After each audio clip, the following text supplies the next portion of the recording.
Hello mga me, I just want to say Merry Christmas in advance to all of us because today is December 1. Ngayong araw din sinicelebrate ang birthday ng Romania.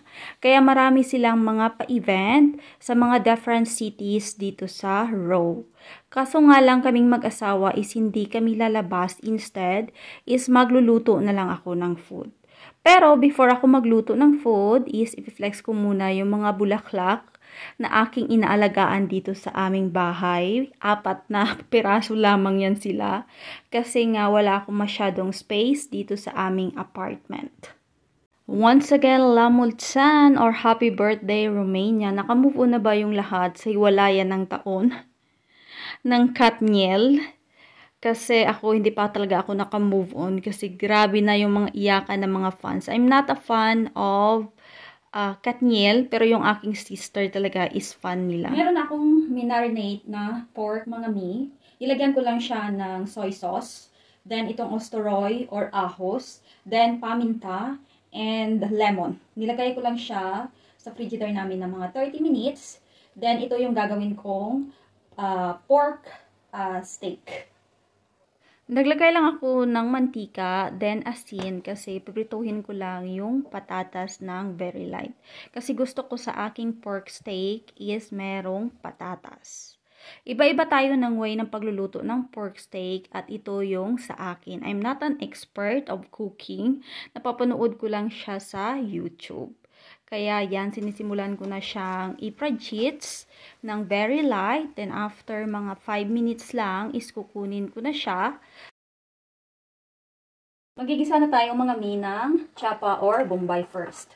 Then, kapag nasutay na to, ilalagay ko na mamaya yung ostoroy or yung ahos.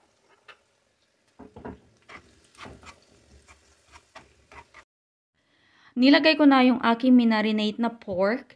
Then, ipapreheat ko lang siya ng very light para meron lang tayong konting crispy habang kinakain natin yung pork steak.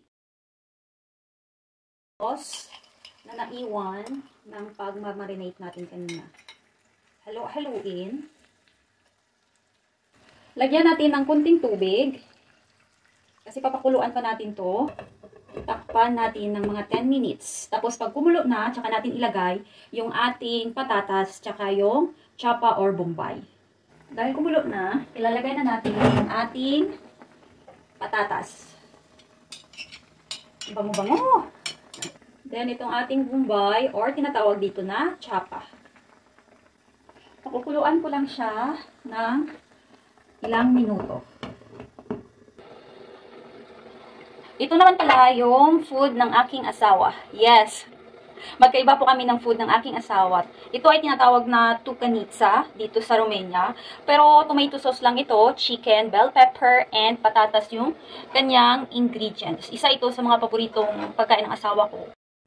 2 putahe lang yung aking inihanda para sa birthday ng Romania kasi I'm not prepared kung ano nga ba yung aking luluto. Konting push na lang and maluluto na yung aking pork beef steak. Yes, isang buntis na naman ang happy for the cravings. Ito na siya, mga mi, yung aking pork steak.